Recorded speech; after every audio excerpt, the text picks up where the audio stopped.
Welcome, friends and enemies, to episode 69 Nice.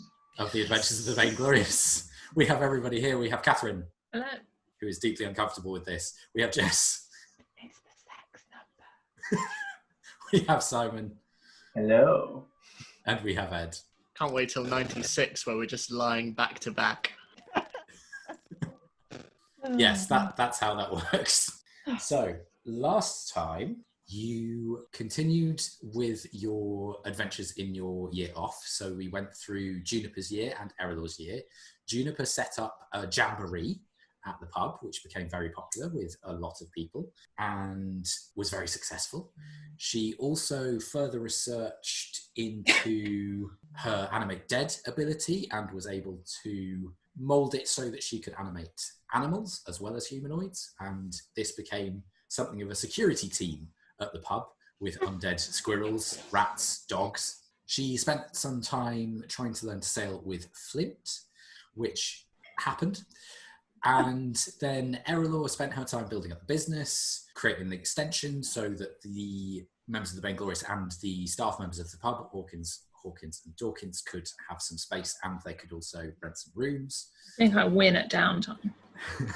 Most productive award goes to me. Well, you say that, but What have you done? I completed life. Achievement unlocked, early death. So then did some training with the Black Staff and uncovered a few more abilities when she discovered that not using her wild magic was meaning that it was causing some problems, and she was displaying her powers in a way that she didn't want to. She also asked the Black Staff about the Infinite again and was given information about them being an ancient mage. She also asked about, what was the other thing you asked about? Erallur. Erallur's Hall, yeah. And got a little bit of information about Erallur's Hall and her being a goddess of some kind, related in some way to time. You then also... You told us that the professor is free. Yeah. No, I think that's... Okay. I'm misremembering, I apologise. And then once the year passed and Flint had returned, you had a particular jamboree where an interesting couple of guests turned up, and briefly one of them pretended that she was a fan of Juniper's and wanted to be introduced to I her. thought that part was real. Deep cover. You then met this individual and her companion, who revealed themselves to be Laurel Silverhand and an Aarakocra by the name of Saluk. And they conveyed to you that an invitation had been extended to you by a knight in Neverwinter called Sir Olamphi, and there was a competition going on in a month's time, the prize of which would be an artifact called the Sword of Souls. Laurel wanted you to go and investigate this in order to get the sword for her so she could secure it and keep it from falling into the wrong hands. You debated this, given that a lot of you felt that you had already retired or were out of the adventuring life, and she managed to firstly offer 100,000 gold, which got Kathryn interested, but maybe not Erallur. Flint then said that you would discuss it, which you did, and was maybe starting to think that you perhaps wouldn't do it when Saluk came back in to say, it's fine, we understand, you've lost your edge, we'll find somebody else. To which Flint took a little bit of offence, despite claiming that he'd calmed down in the year on the sea. And eventually, by Saluk coming in and the Open Lord of Waterdeep saying that you seemed to have care for what happens to the world, was able to convince you to take up this mantle. So it is just after Laurel and Saluk have left. The evening is wrapping up. You have been tidying up the bar periodically. Is there anything you'd like to do before you go to bed? So Simon's character's left, right? Yes, I believe that's correct. Because because he said he wasn't going to stay Yes. the night. And he didn't buy any merchandise. No. He tried to steal some, but he didn't buy any. Oh, yeah. Yeah. Okay. I think I'm probably just going to head straight to bed and think on the evening. That Same. makes sense? Me too. I'm going to sleep but not think. Okay, So, Juniper, you have a very restful night's sleep. It's Oh, it's lovely. great, yeah. You consistently hum whilst you dream. Rather than the dog leg flicks whilst Juniper dreams, she tends to hum. Erallur and Flint, you have a slightly less restful night. The idea of going back into the fray in any capacity, even though there isn't a threat of death, and the fact that you had settled to a degree into these new lives means that you're a little bit more disturbed, but eventually you come to the morning rested. So the competition is in around a month's time.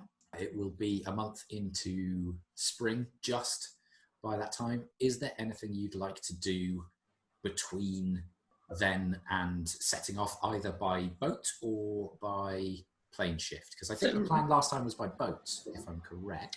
Yeah, so And it's in Neverwinter, sorry, did you say? It is, yes, which is quite far north of Waterdeep. Okay. So remind me, Simon, were you going to come and meet us when we were going to head off? Or I forget Yeah, how he said we he was left coming it. back the next day. We're heading off pretty sharpish. So, Yeah.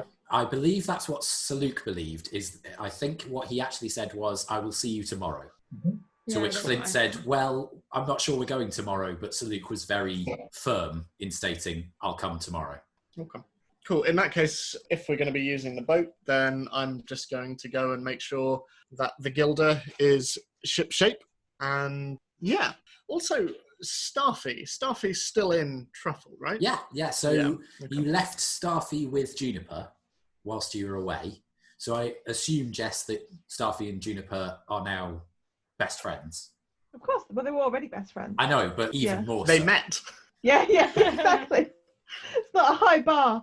And I imagine Juniper communicated with Flint and Starfy because also Starfy is connected to the Scrying Stone. So I imagine you had conversations with each other, the three of you. Yeah. So yeah, Cool. Starfy's still around. In which case, I'm going to ask Starfy/Truffle to help me with the odd bits and pieces piece. around, the odd bit and piece around the ship. So using the beak to fasten in any screws and adjustments that I'm making. Nothing drastic, just making sure that it is, Just held firming together. everything up. That makes sense. Can you make an investigation check then, please? Yeah, of course. Rolling as I mean to go on. 7. Okay. You're pretty happy with how the boat has fared. You know that there's a couple of areas that you needed to firm up, and with Starfy and Truffle's help, which is a bit weird because sometimes you find that Starfy wants to go in a different direction to Truffle, but obviously because Truffle controls the body, Truffle always wins. So it's a weird instance where you find that it's the only time where Starfy has seemed even vaguely annoyed with anyone because Truffle is ignoring him. But you get the sense that Truffle is actually just having a bit of fun, and Starfy doesn't quite get that yet. Okay. But with Truffle's help, you find a few points where the bolts need tightening up, and Truffle is happy to do that. When Truffle comes back, Truffle lands in your hand, and Starfy just says to you, "Oh, all that head turning's made me dizzy. Don't worry, we'll find you something soon. Do you think can I get seasick? I don't have a mouth or a stomach, so I suppose not." I think if you've survived this long in Truffle, you're probably okay. That makes sense. Thanks, Flint. Not a problem. Never mind. I'll do that later. Okay. Yeah. That's all I'll do in preparation for the journey. Okay. So Luke, about what time do you think you turn up? early. He's there maybe an hour after sunrise. Okay. So Flint, what time are you checking the boat? I would imagine it's probably around the same time. Yeah, it's fairly early, so yeah. Okay, so can you make a perception check for me, Flint? 17. Okay. Are you approaching the pub in any particular way, or are you just turning up, Simon? Walking along the dock. Okay. So around the time that you are about halfway through the repairs and looking over the ship and making sure that all of the tack and sails and everything is in good condition, you see Saluk strutting down the docks towards the pub. And it is a strut. I just give him a nod, and I do little else. I focus on the job at hand. I'm not going to rise to anything. Okay. Hello, dwarf. I just nod and continue my work. I walk right up to the boat and board. Claws retracted. I wouldn't want you to kick up any of the woodwork. I will not scratch your paint, do not worry. Much So, obliged. this is your boat. This is my boat. Aye. It's nice. Thanks, you Where are sailed the other much. boats? What, sorry? Where are the other boats for the rest of us? A fleet. No, we're all going to be on this one. Ah, I do not know how this works. I mean, if you like, you can fly above, or there's quite a nice, well, there used to be anyway, there used to be a crow's nest, but not so much now. Yeah, it's just a pole now. I'm sure I will make myself very at home, do not worry. Where's Truffle this time? The truffle is zipping around. Around. Yeah. There's a zzz from time to time. What is that? That is Truffle. He's also possessed by a magical spirit called Staffy. Don't question it. He is beautiful. Well, thank you very much. I turn to Truffle and try and greet him. I hope you do that a lot in this. This is it. Winter out of water. This is how he's going to talk. When the Yeah. chance comes down. Do you actually speak a bird language? Yeah. So that is a thing. Yeah, avian. Nice. Truffle stalls for a moment, cocks the head, and you now see that it's a hummingbird, but metallic, and has a strange orange glow coming from the eyes. Cocks the head, hangs in place, and buzzes at you, but doesn't seem to understand before zipping off again. Look, I'm just going to stand and wipe my hands on my overalls, and I think we might have potentially got off to the wrong foot yesterday. I agree. So, if we could start again, my name is Flint. Hello again. Flint, my name is Saluk, though I have already told you this. You have, but in the interests of being on the same page, sounds like we're going to be traveling together for at least a little while, so it'd probably be good to at least be on relatively good terms. Yes, I am looking forward to this. I do not often have adventuring companions, and I do not mean to be short with you, little man. I do not like cities. I know what you mean. I'm not really one for the metropolis myself. But you are a dwarf. I thought you made the cities. Well, some of us are. I grew up primarily in the mountains and traveling through them quite a bit, but for a very long time I have been out in the sea. In the sea?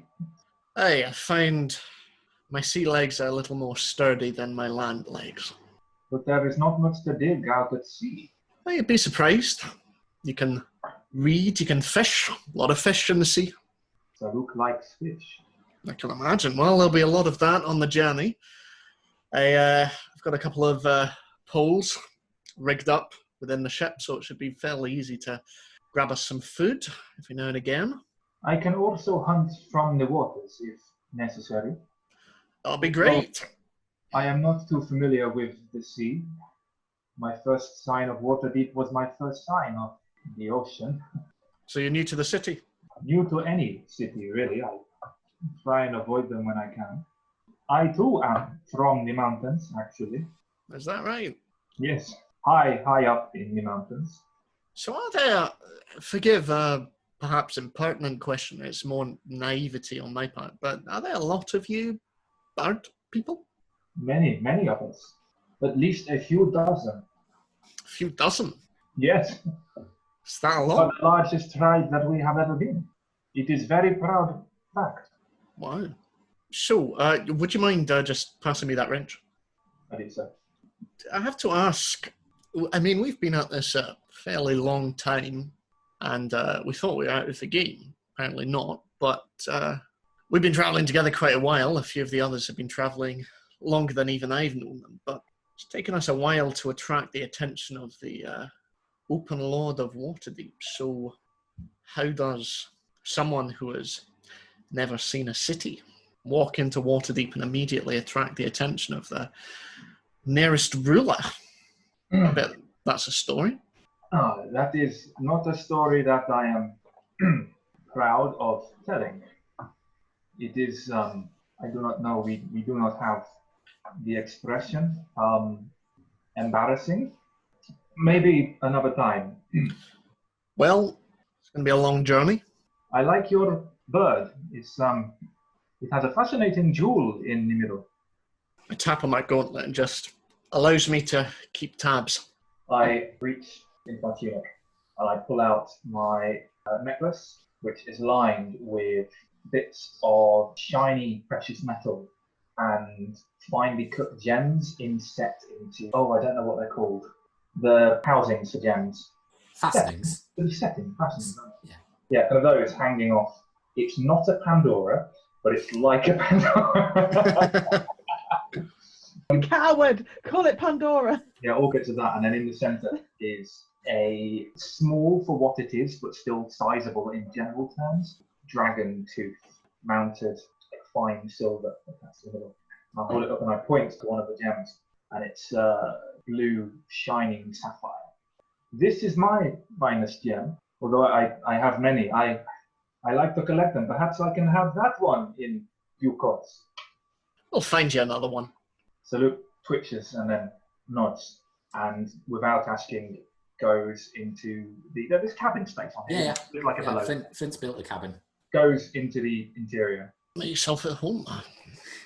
And I just go back to fixing up the boat. Okay. Juniper and Erallur, is there anything you'd like to do before? I'm working in the pub, serving the breakfast. Oh no, we don't do food. Serving the morning ale. In due course, I come and have some. We have lots of regulars. You do. Oddly, quite a few at this time. Yeah. Yeah, well, you're one of the few pubs that does morning ale. So, Juniper, are you doing anything? What time is it? I think it's probably about 8 o'clock. Okay, so Juniper's probably awake by now. Yeah. If it was still dawn, she'd be like in bed. Well, because it's only just coming into spring. So Oh, yeah, that makes sunrise sense. is around 7 or 8 o'clock. Yeah, it's weird how that works, isn't it? You know, time, whatever, it's fine. I think Juniper would probably be trying to help Erallur, I think. I don't know whether or not she's being successful. I feel like we'd have a routine by now. Yeah. So, Yeah. but it's probably a routine of you have certain tasks that I allow you to do that are tasks Yeah. that really aren't necessary, but Yeah, make that you makes feel sense. like, Oh, well, they're like really Helpful. important. yeah. And I'm just Closest like, I've ever felt to Erallur being her purest self. it just Yeah, took this- several years. I'm this close to giving an inspiration point. Is there years? is there a manager class? I think. Yeah. Well, Level there's, feet. there's the guild artisan background, isn't there? That's about as close Yeah. as it gets. Oh my Just God, like past level- year, Erallur got a new haircut. level 20 ability is just demanding to see the manager. No, that's the opposite. No, but if you walked into a place, No. Erallur has all. No, Yeah. that's different. It's No, very different. but Erallur is a manager, so I don't think she Yeah. would be like that because she knows how annoying it is. I mean, to be fair, you are a dunno. complete Karen in character, because when you had a problem, you went straight to the black staff. I've The never manager. been more insulted in my life. And the black Manager of staff, Waterdeep. the black staff is her ally. It's not like she didn't know She's her. my mentor. Yeah. Just 'cause Manager you of- don't No, have a it's not mentor. accurate. It's not accurate, Simon. Okay, so that's continuing. Are you happy for us to go to you setting off, or is there anything you want to do before? Do you want to discuss things with... It depends when we're setting off, I think. I think later today, by the look of it. I feel like we'd have a discussion as to whether we are in fact setting off today. Maybe. I don't know. Maybe not. I feel like if we were setting off today, Juniper would be outlining her daily tasks to either Hawkins, or Dawkins to make sure that they're not done while she's away, because it's obviously the most important thing. Yeah, definitely. Yeah. Hawkins very carefully listens to everything you have to say and is taking notes. You are very satisfied that he will get the job done. Good. Juniper is pleased. I'd probably do a similar thing, but with actual jobs. How dare you? No, I don't think I actually need to, because they run the place perfectly well. I don't think And Yeah. you've left enough notes all over the place too. Yeah. Yeah. Not for them though. Yeah, Hawkins actually does ask whilst you're having this meeting, would it be a good idea if we were perhaps to take on some help you know, we temporarily or permanent? well, it's up to you, really. I mean, and obviously we'd pay them similar to ourselves, but I just think if we're losing all three of you, we might need a little bit more. That's a good point. I think you need at least one person to make up for us three. Oh, well, we couldn't possibly make up for any of you, but, you know, to fill in a bit of the gap anyway. Okay, but I would like to hire them myself. Right. I'm sure there's plenty of people looking for work immediately. But if you are leaving today, that might be a bit difficult. Okay. I mean, it's up to you. Honestly, obviously you are the boss, but I'm just saying. Tell you what, find someone temporary while we're away, and then I will interview them when we get back to see if they want to make it permanent. That makes sense. Kind of like a probation kind of thing. Yeah. Yeah, we could do that. Where they can apply for their own job, because everyone loves doing that. Okay, so that's the business side tidied. Yeah. Anything else anybody wants to do before setting off? No, don't think so. Okay. What sort of time do you think you set off? Are you wanting to get most of the day in? I'd say probably around midday, so we can get a good amount of sailing in, but also we feel we can pause around evening and catch fish and stuff. Yeah, and make sure that you've got other provisions and all of that sort of stuff sorted out. Yeah. So in terms of where you're sailing, Ed, I'm assuming fairly close to the Sword Coast so that you can pull in at night, do you think? Or are you just going to anchor out to sea? I'll probably anchor a little way away from the coastline because I've got buckets we can use to get water and boil it away, and we can catch fish and things like that. Because you can just sit them on the furnace for that, so that's not a problem. Yeah. Yeah, brilliant. Okay, so the first half day goes very well. The spring breeze is very pleasant on your faces, the salty air. So Luke, you start to get a little bit ruffled up and the salt isn't that pleasant on your feathers. And the rest of you see that Sir Luke's feathers have puffed out to quite a degree, as if he's trying to make sure that he doesn't get too clumped up with the salt. And at various points, you can see other ships moving around. There's ones coming in and out of the city. There's ones further out that are just on the horizon to you, but don't seem to be coming terribly close. And a few sailors wave, some of whom you recognise Flint. But yeah, you progress fairly well. Are there any conversations you want to have whilst you're voyaging?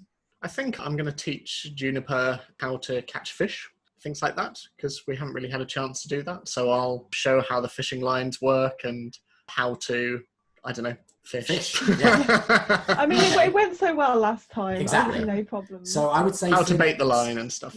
Yeah. So I would say, Flint, make a dexterity check, but with your proficiency bonus because of your sea knowledge. Okay. Well, that's a natural 1. So. Oh my god. There's a point where Juniper, Flint has sat you down and he's near one of the poles and he's just wrapping the string around it and it just twing snaps. And you see Flint's hand vibrate slightly and then he just stalks off as if annoyed that he can't even manage to teach you this. And for the rest of the day, there's just a little bit of grump about Flint not being as good a teacher as he really wants to be. I just really want to teach Juniper stuff. So the rest of the day progresses. It comes to evening. You drop anchor. The evening continues. Unless you want to have any more conversations on the way, I'm assuming that you probably speak to Sir Luke. I'm just annoyed at having to leave my nice job. So I'm just reading completely alone. I've brought along How to Get the Best Out of Your Employees book. There's like a stack of them. Management 101. Yeah. They're both by a gentleman who calls himself Marvelous Ian. It's like the male version of Karen. Oh, really? I really enjoyed this turn in Erallur's character. It makes the most sense to me. I've never felt so sure. After years of lack of control, it's now suddenly like, right, here we go. Never again will you lose your kingdom, no matter how small. This is my kingdom now. One thing I do want to do, kind of off the back of last session, because you mentioned the possibility of absolutely not a short-term thing. I realise this will probably be a long-term thing, but the whole Behir lightning breath thing. Yes. I think I'm going to at least start considering how I would make little cartridge thing for truffle. So there's the possibility of switching it up if needs Okay, be. that makes sense. But also, long-term thing. I've been thinking a bit more about that. And you mentioned about the surge idea, because obviously we discussed it being like a wand off recording and having a number of charges. How would you feel about if it had a secondary ability called overcharge, which is where you use all 3 charges and it does more damage, but it does a little bit of damage to you? Yeah, that and would work. There's a chance, similar with a wand, that you would have to then repair it. Yeah, I'd be up for that. Yeah? I don't know if it will cut today, but we can. We'll see. Yeah, Might. Yeah. But yeah, I think I said that maybe it would do 3d10 on a normal charge. Yeah. So if you're using all 3 charges, I think it would make sense to say that it's doing 9d10. Yeah. But obviously it could then severely hurt you. Yes. So... No, that's okay. Cool. And would that just be a ranged attack then? I think so. I think it makes more sense for that to be a ranged attack. Okay. So it's almost a tri-lightning arc. Cool. Awesome. Okay. We'll figure out the Yeah. specific. But yeah. Yeah. Cool. Awesome. Brilliant. Okay, so are you happy for the voyage to continue all the way? Yeah. Okay. Yes, I think Sir Luke just goes for the occasional flight to try and get the salt off of his wings. But other than that, sits relatively quietly on deck, working away at grinding down and stuffing various bits of silverware he stole from the city. Fair enough. They are very shiny. A couple of them do get a little bit salt blasted, and it's a little bit frustrating. You are starting to feel like salt is your mortal enemy by the end of the voyage. But the flights really do calm you down, and you are able to catch some fish, including a few instances where you see Sir Luke actually plucking some flying fish from the sky as they leap and swerve over the water. The waves are a little bit unsettled. It's not the nicest of voyages in the sense that because it's the shift over from winter to spring, it's a little bit stormy from time to time, but you don't run into any sea creatures because you're staying fairly close to the coast. You don't run into anybody who tries to board your ship or any pirates or anything like that. So it's a fairly pleasant voyage from that perspective, but maybe not the most settled of voyages because of how the weather is going. So I think we said last time it would maybe take 4 or 5 days. So towards the end of the 5th day, you see on the horizon to your right, there is the rather interesting, slightly crooked spires of a city. And you suspect, given that your knowledge of navigation, Flint, that that is Neverwinter. Okay. I just say to everyone, looks like we're almost there, so I'm going to guide her in. So the Gilder approaches the city, and you can see amongst those crooked towers, there are a large selection of fairly normal buildings, similar to Waterdeep's, and houses, a few of them grander than others. It seems like the city is divided into districts in a similar way to Waterdeep's wards. But one of the things that you notice, which is quite interesting, is that some of the city appears to be in ruin. And from what you can tell, it's been in ruin for quite a long time. There are portions where you can see that some parts have clearly been rebuilt because some of the buildings are newer than others. Flint, in particular, you notice the newer stone and scaffolding and work that has gone into the restructuring. And you can see as well a few signs of places that have been built over the top of ruins of older parts of the city. And they're taller in places that suggests that the older parts were covered over by earth and then built on. And you also notice near to the docks, there is a part of the city that is strangely open, but it's not green and grassy. It's mainly just sandy mud that has just been covered over and not really built on. And you're not really sure why. But one of the interesting things that happens as you approach is that, Flint, you notice the current changes slightly from the river that flows out of Neverwinter. And also you notice that as that river meets the sea, plumes of steam rise up on the water. And you all start to feel that things are slightly more temperate than you were expecting, particularly for this time of year and for how north you are. Would I know what might cause this? Make a history check. And when you say cause this, are you meaning the water or are you meaning the city itself? The steam, the water, yeah. Well, that was almost a natural 20, but that's a 10. Okay, you don't know that much about Neverwinter, but you link together that the name may be more than a name in the sense that perhaps it is truly Neverwinter here. Okay. And that might have something to do with this particular river. Okay. Obviously, this is a city on a river, but do I see anywhere to pull in and dock? Yes, you can see fairly close to you there is the docks district, which it just sits on. There's a few portions of it that look a little bit disjointed, as if somebody decided that they would change the purpose of the place a few years ago. So it's become a little bit more in terms of the buildings that are in it. There are a few that are slightly grander, and then on the immediate docks there are quite small warehouses and things. So it looks again like the nobility has maybe encroached further onto land that used to be very works based. Okay. But there are a few piers and there's a few docks that you could definitely put the boat on. There's quite a few boats and ships. Some of the ships that are the 3-mast size are sitting further out in the harbour. I will pull up, and where there is space, I assume it's like a car park. If there's a space, I just... Yeah, that makes sense. So you approach, you moor up, and you can see that there's a few fisher people and a few guards that are patrolling up and down the piers and watching the fisher people go out on their ships or bring their nets in that are full of the shimmering fish of the seas, most of which you recognise. There are a few that aren't native to waters that you've frequented before. And Saluk, you are captivated by the winking of their scales against the sunlight. Cool. I'm going to go grab my permit for Waterdeep and the general paperwork I have for the boat, and I'll just turn to everyone and say, all right, everyone, play nice. I'm going to go find whoever's in charge. I'll be back in a bit. And I'll go and let them know we're here and say we'll be staying here indefinitely. Okay, so can you roll an investigation check for me? Sure can. That will be 13. Okay. You fairly quickly find a few individuals who seem to be officials. They're a little bit more rough and ready than the ones in Waterdeep, but you can see that they've got charts and they're ticking things off.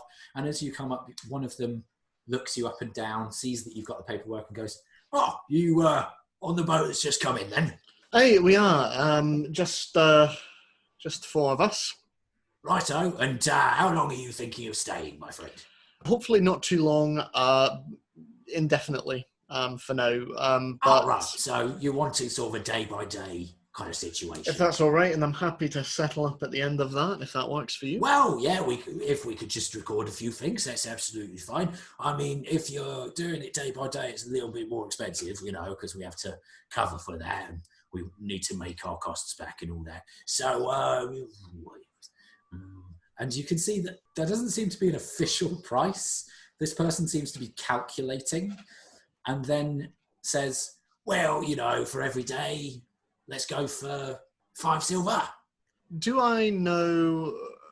how long is there till the competition?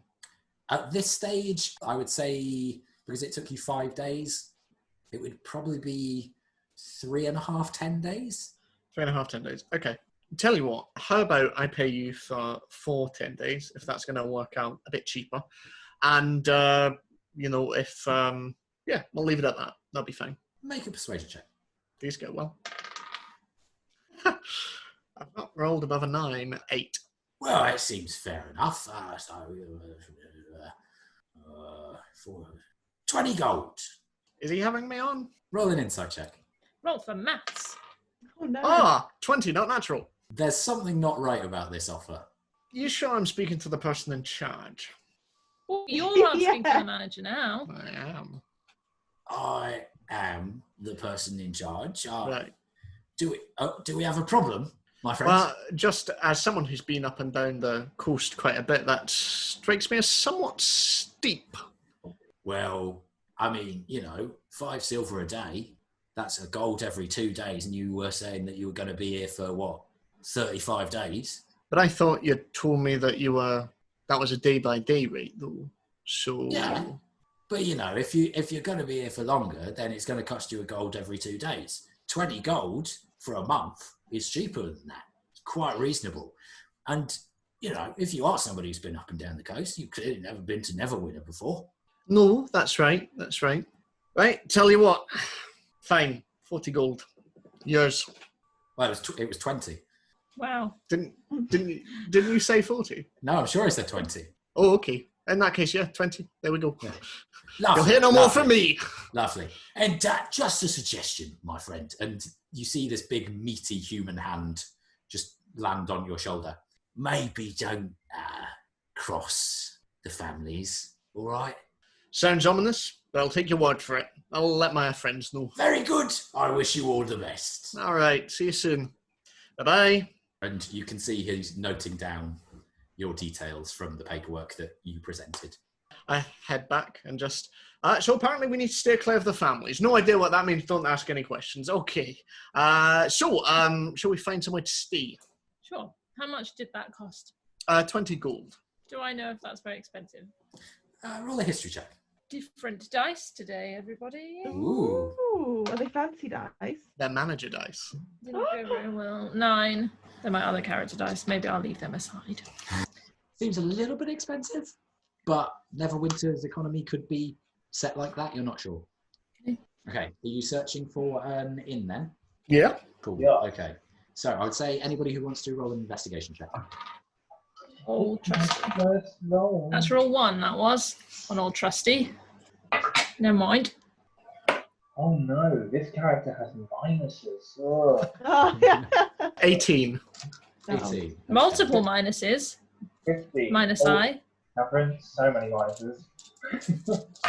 This Trying is a a third set roleplay character, not an effective character.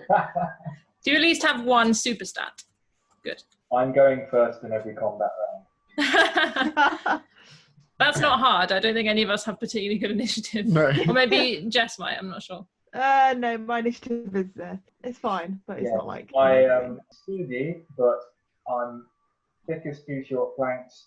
So Flint, you got 18, Mm-hmm. and Saluk, you got 15, and Jess, what did you get? I also got a 15. Also a 15. Okay. So between you, you ask around a few people. Yes, I was aware that you got a 1, Kathryn. You didn't need to tell me again. But thank you for trying. So you ask around a few individuals and they direct you to a couple of places. The one that they particularly talk about is the Shining Serpent Inn, which is based in an area of the city that is southeast. So it's a little bit away from the docks and it's a little bit further over than most. But they seem to present it as the most attractive and most reasonably priced. And apparently as well give you a little bit of information about it being an inn that has survived through quite a lot of Neverwinter's history. What's the area like? What are the streets like? Make a perception check. Natural 20. It depends where you are. So in the docks district, there's a little bit of... Oh, sorry, I meant where you were just describing the inn. Oh, okay. It's a little bit more run down in this part, but you can see that there is a degree of redevelopment going on, and there's a few older buildings that are being repurposed or knocked down. There's more here that is out of use than the other bits of the city that you walk through on your way there, which suggests that this is maybe a less well-to-do area than the majority of the city. Are they quite wide streets? Or They no? are, yeah. Wider than Waterdeep, actually. And as you're walking along, the air and atmosphere around you are quite pleasantly warm. And you can see as well that there are a lot of plants and grass and just greenery around that wouldn't be out anywhere else at this time of year. Okay, so you make it to the Shining Serpent. As we're walking, I'm just going to say to Saluk, you didn't happen to be given the invitation, did you, for the competition? Yes? I'll say for convenience's sake you were, because that's an oversight on my part. It Yes. would have been a bit of a miss of her. Ah, Yeah. yes, I have it here. Thanks. Is it all right if I just take a look? pass it over. So I'm going to have a look. Where's the competition? Where have we been invited So to? you read through, and the information is very similar to what Erallur presented it as. The location is on there, and it is called Ticktock Tower. Ooh, Oh, that's alliteration. nice. I'm sure it's going to be a nice, friendly competition. Yeah. As you read that name, Flint, can you just make another history check for me? Yeah, of course I can. Come on, history. 23. For some reason, the name triggers something in your head, and you remember that Neverwinter is actually famed for the accuracy of its clocks. Just a tidbit about the city. A tidbit. Tidbit. Nice. So, cool. Okay. So, while we're staying at this place, it might be worth scouting out this place and trying to find out what the area is like. See if... Do you think it would be best to try and go around town without alerting people to the fact that we're part of this group? Because if we were invited here by whoever it is, then they might know who we are. And if we're going to go around finding out stuff, maybe we should do so fairly subtly. Okay, makes sense. Okay, so we'll say for convenience's sake, the Shining Serpent, it is rustic but pleasant. And the decor inside has a very nice sign, not quite as good as the Hourglass and Pendulum, but nice, of a curled, what looks like a coatl, so a winged snake. And you go inside and there's actually a mosaic of a snake that goes across the wall, a little bit faded, a little bit dusty. And you get the sense that the place has seen better times, but is still a favourite of the city. There's a lot of people in there most of the time. And you manage to get rooms fairly easily. They will cost you a gold each a night. Okay. Is it the kind of situation where you pay at the end? Yeah. Okay. Okay, so you are in Neverwinter. What would you like to do? Using a mixture of my stone cunning and just general walking around the place, can I just get a sense of the city and this place and see if I pick up anything about these families? Okay, so I will say make a stone cunning check first of all, and then an investigating check. Okay. So for stone cunning, that's 24. Okay.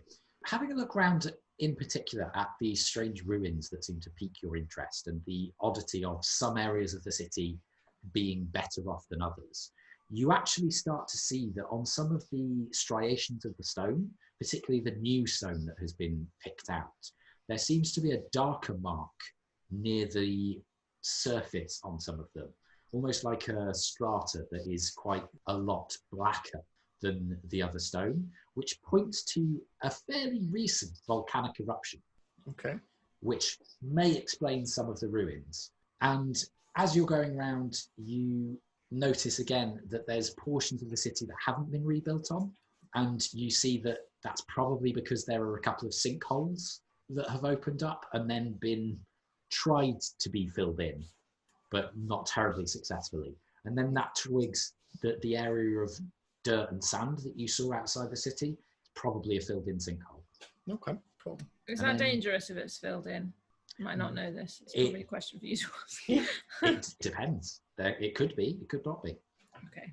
And then investigation. Mm-hmm. That's a bit better. That's 21. Okay. You quickly learn that particularly the docks are owned and run by a number of crime families. They have managed to get their claws into the majority of trade and shipping that comes into Neverwinter. And asking around, you are warned off again and again from getting involved in any way, shape or form with them. As in, don't go gambling, don't go into their places of business, just don't get involved, it is not worth it. Okay. Do you tell us any of this? Oh yeah, no. Do they suggest which places are their places of business? They suggest that it should be fairly obvious from who's around where.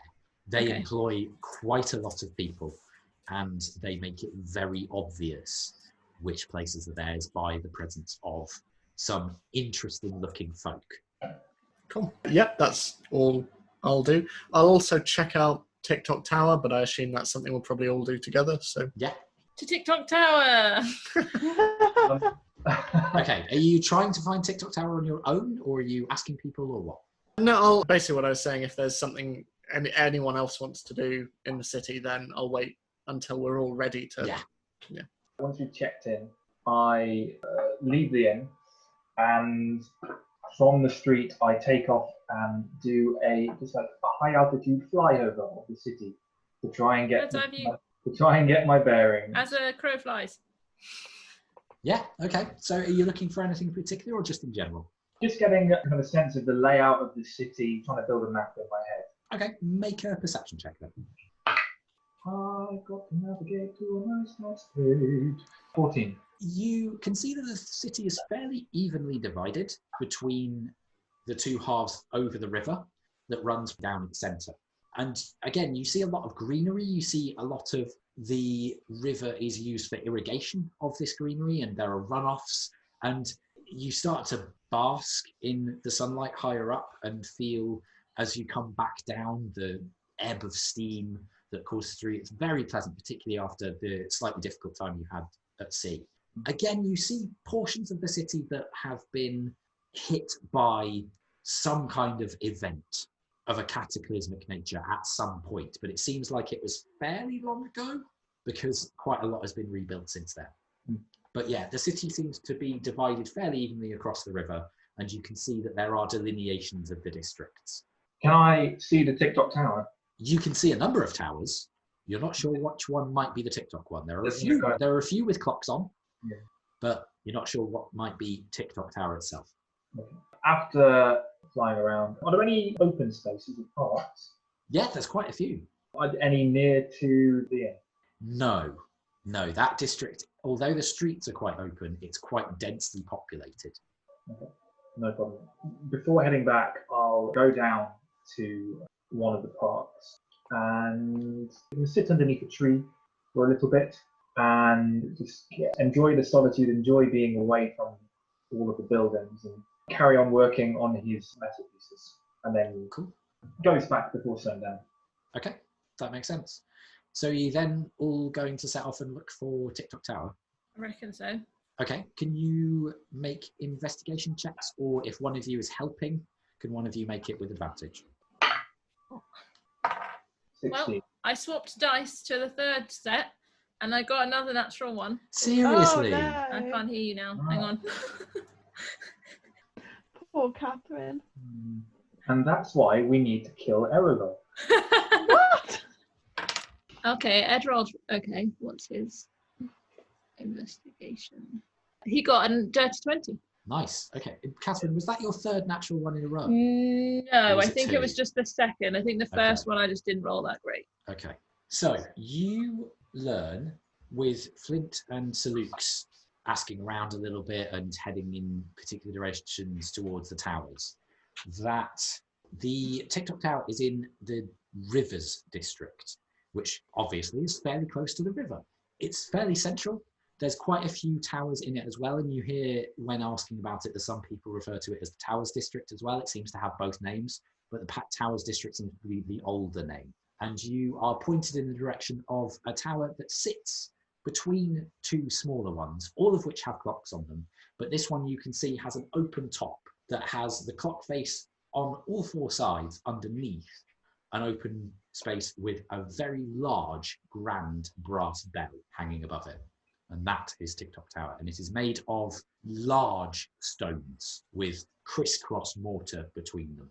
You know, now we see it, that actually makes sense. Does it look like it's just a tower, or is it a building with a tower? It looks like it's a standalone tower, and it's very tall. Okay.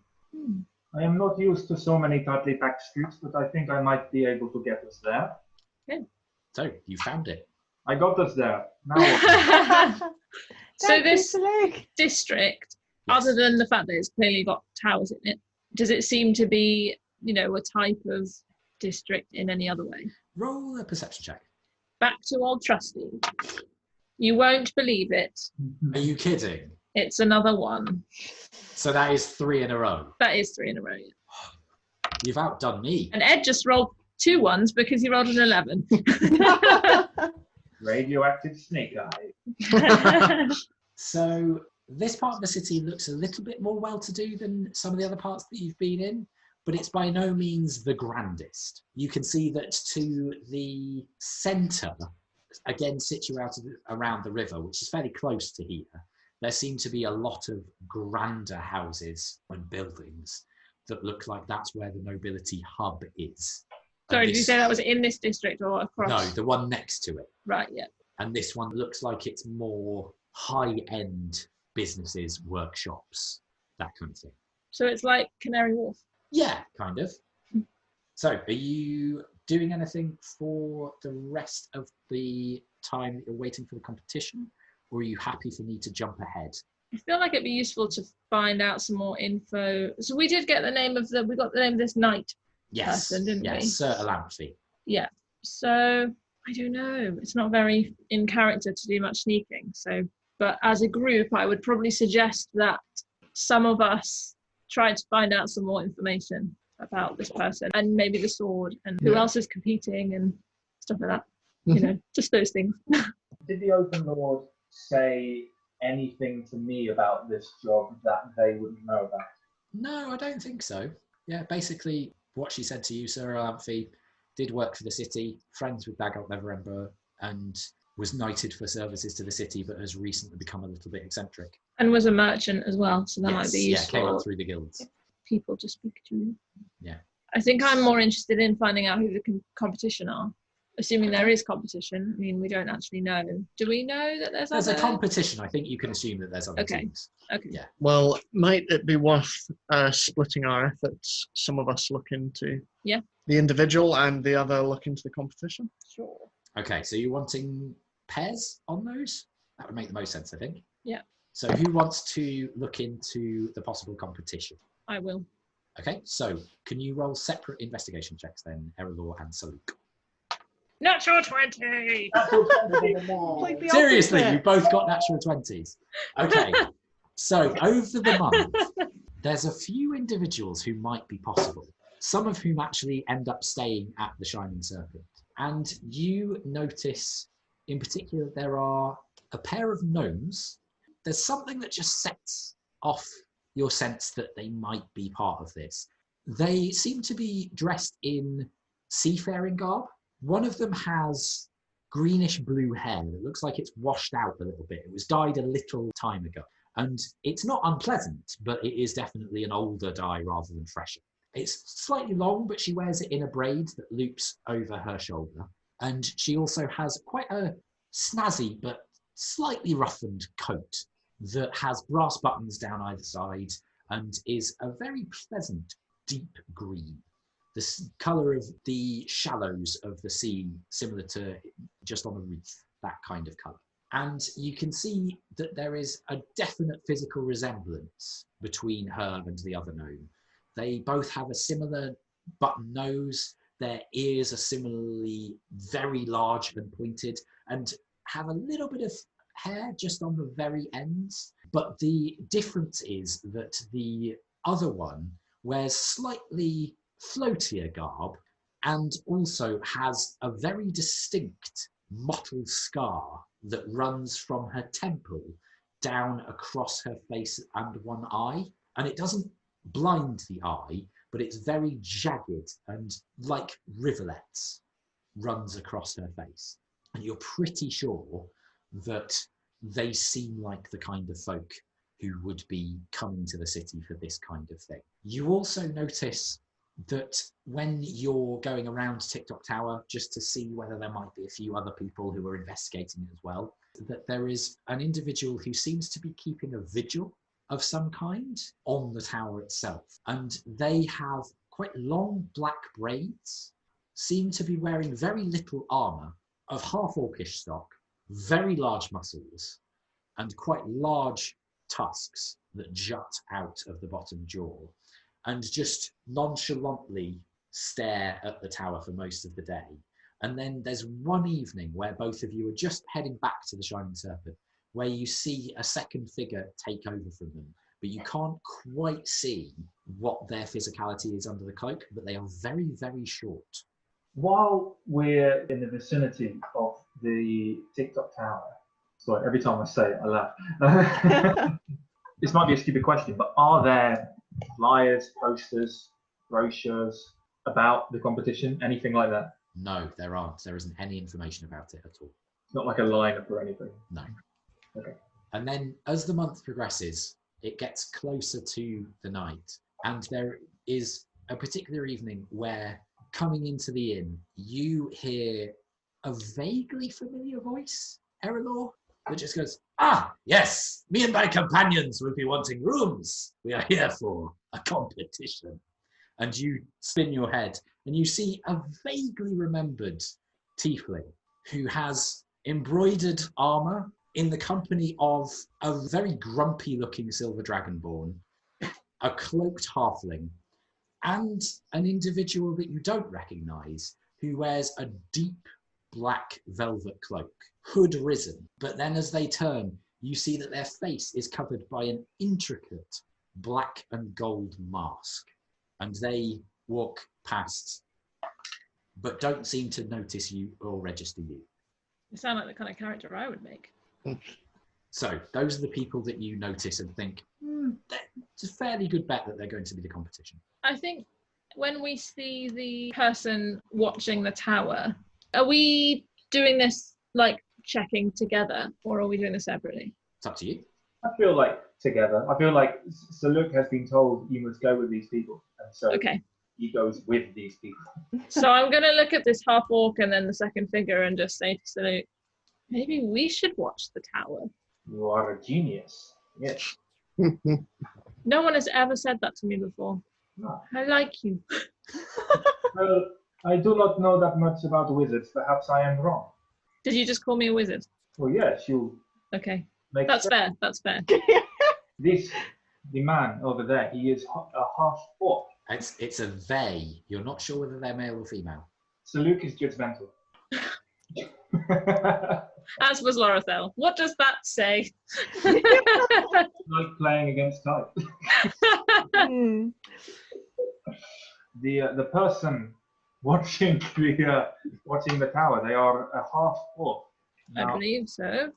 I have experience with full orcs. I don't know if you have ever seen a full orc, but they can watch for a long time.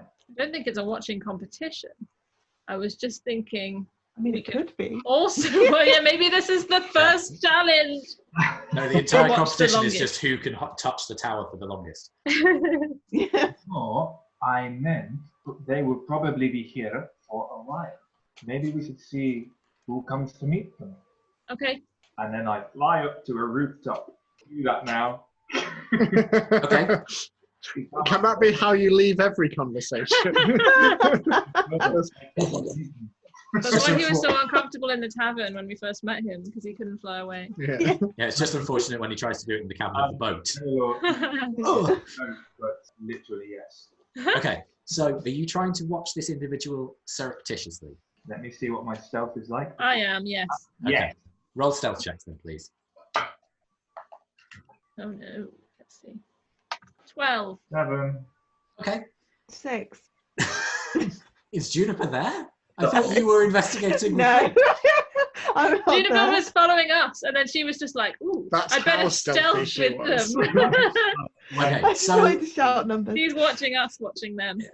So Luke, your wing flaps are a little bit louder than you would prefer and a little bit louder than usual. You think that the thermals are interrupting your usual motion a little bit. You soar slightly higher and get it slightly wrong. Just take off. Yeah, part falcon, part goose. Erallur, you think you're hidden, but then the individual doesn't seem to notice you. But as the evening draws to a close, Erallur, you feel a presence sneak up behind you and go, "What are you doing?" I'll turn around and see who they are. You see the same diminutive figure that you saw before, cloak still up, but you see the flash of teeth. And again, you see those two little tusks that indicate half-orcish heritage. But this one seems very young. Mm-hmm. Good evening. I don't believe that is any of your business. Well, but you're watching the tower, ain't you? I'm just standing in this public area, Make a observing deception check. public buildings. Make a deception check. Dirty 20. All right. Each to their own, I suppose. And they, Why, what are you doing? I thought I might be scouting at the competition, but you clearly don't know what I'm talking about. So, No, what competition is that? well, but if you're not involved, then I'm not going to tell you. That's a shame. I like to hear stories of brave warriors and adventurers. I am brave, love. See you around. I like to hear stories of And cowardly. she just starts to walk off. As they're walking off, Sir Luke flaps down next to Erallur. Erallur, fancy seeing you here. I am finished standing on the roof, as I am wont to do at this time of night. Isn't it a nice thing to stand in a public area and observe public areas? How lucky that you could stand on the roof and do the same thing that I was doing. I find it pleasing to stand on the roof. I feel like I'm saying this ironically, and Roll that's it. just how you talk. Roll a deception check, Salute. 15. That was surprising. Yeah, I realised from your voice. They just continue walking. I thought we had him. Nice try. Okay, Juniper, Flint, what are you trying to find out? About Stuff about this. Sir Olamphi. Mm-hmm. Okay, Yes. how are you doing that? So, Juniper, I think we're a fairly cunning duo. What say you and I go out into the town and try and find our quarry? Yes, we can ask people directly if they know who the knight is. It's Excellent. a foolproof plan. We'll go and do that. Okay, roll an investigation check, both of you, or if one of you wants to help the other could roll with advantage. We'll do. Shall we roll separately? We can roll Could be. that. Could be fun. Yeah. Oh, okay. Oh, okay. So investigation was that? Yeah. 21. Nice. I got an 18, although I think my internet's being a bit funny, but it keeps on pausing. Oh, okay. Rural internet. Let us know if you lose anything and we can repeat ourselves, Jess, okay? Yeah. Cool. So, between you, you ask around and you are given a few bits of information about Sir Olamphi. It seems like she has used quite a lot of the money that she made through establishing a new merchant guild and reinvested it into Neverwinter, and is responsible for quite a lot of the redevelopment that you've seen around the place. Generally, people think that she is a benevolent figure, though you do get the sense that some of them are starting to think that maybe she's got a bit big for her britches recently and done a few things that are slightly questionable with money in particular. You get the sense the reason she was knighted was because of these rebuilding projects, but some people think that maybe she's a little bit close to Lord Neverember now and has allowed the corruption in the city to corrupt her a little bit, but there's no proof of this. They don't offer definitive evidence. There's just a suggestion and a general feeling. None of them really know or mention the competition, and I'm assuming you don't either. I won't. Juniper won't, I suppose. Okay, so yeah, that's what you managed to find out. But you also know from your time, she very rarely ventures out of Ticktock Tower now. She hasn't been seen physically in the city for quite a long time. So she lives there. Sorry, did you say that? Seems to. Yeah. Can we ask why? Do people have any thoughts on why that might be? You can. Some people speculate wildly. Some people think that she might be ill. Some people think that she's obsessed with her work and is just staying there. And on that one, you think, well, if she's developing this competition, it's possible that she is just working really hard on that. So she may be just staying in there for the sake of that. And if this competition is as secret as it seems to be, it may be that there's not many other people working on it with her. So she's having to do a lot of the work. Cool. Juniper also asks people if she looks like the type of person who would like swords. Who would like what, sorry? Who would like swords. Oh, Sir Olamphi, whether she's the Yes, type of yeah, person. yeah, Oh, yeah. right. They look at you slightly quizzically and then go, well, she's a knight. So they use swords, I think, don't they? Probably. Most of them in the stories. Yes. So she does like swords. It's all coming together now. As we Right. walk away, I just Yeah. give Juniper a high five and just, way to go! Yeah. Pah! Right, very good. And go back to their business. Okay, that is what you're able to find out in your investigations. So if everybody's okay with it, we will jump ahead to the day of the competition. Have we been told to show up to the tower? Yeah. And is there just one entrance? There is one door on the outside of the tower, yes. Not good for fire safety. What if we go into this competition and we're all sharpening our blades and preparing ourselves, and then it's a spelling bee? Why would it be that? I hope it's an actual giant bee. It's like it's Giant stinger, that'd be dangerous. You can dance. I mean, technically we weren't told that it was any kind of combat type thing anyway, weren't we? So No, that's true. presumably there were no details on the invitation. No. Okay, so ready to jump in? Mm-hmm. I think Awesome. it's just going to be a single riddle. It'll take Oh, you no. 3 And the hours. answer is bones. I mean, it would be appropriate for episode 69. Yeah. Yeah, it would. Bro. But yeah, you have to say it like that. Okay, so you approach Ticktock Tower on the day of. The invitation said to arrive at 11 o'clock, so that is when you do so. You see a few familiar figures heading that way, and going through the door, they knock. Some of them get there slightly before you. You see also that some of them are trailing you. You also notice a couple of individuals that you haven't seen before, one of whom joins the group that you'd met way back on the road, who were staying at the... They had a Shining name, Serpent. didn't they, that group? They did. Did they? Did they? Let- I can't remember it. I'll find out. Yeah, I'm sure they did. And I've got it written down somewhere, but I don't have it on me and I should. So that individual, human person, slightly rough around the edges, slightly dirty, but carries a very large sword on their back, slung with leather straps. And you can see that they are quite well muscled. Their upper arms and their shoulders are incredibly large, but also quite hairy. And they look a bit surlier than the rest of the group. Obviously, you can't see what the masked individual's expression is, but this person seems a little bit surlier. And given that you didn't see them staying at the pub, this one may have joined them later on, or been doing They didn't some have a other name, by stuff. the way. Okay, that's cool. No group name. I was thinking of the group that Lorethel sent to... Sacrificed, for yeah. Argent. Yeah.